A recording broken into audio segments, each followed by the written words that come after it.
Following a fifth day of anti-government protests in the Venezuelan capital Caracas, President Nicolas Maduro has announced that 3 US diplomats are to be expelled from the country.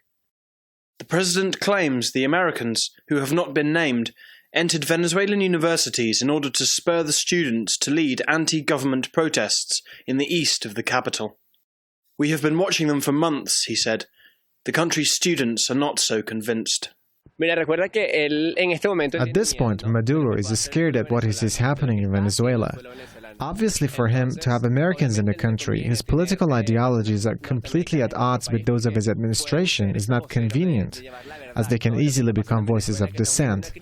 It's therefore a convenient move for the president to be expelling these diplomats. Sunday saw the worst riots Caracas has yet seen.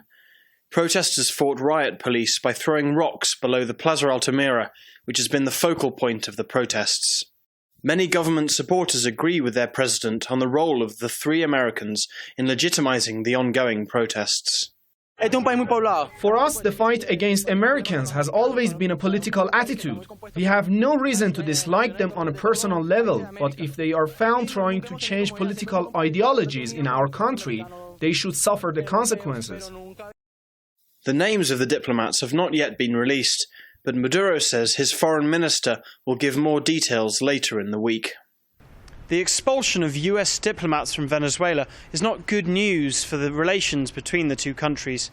An end to the problems will likely be reached when ongoing protests settle down and a solution between government and opposition protesters can be found. Alistair Baverstock, PressTV, Caracas.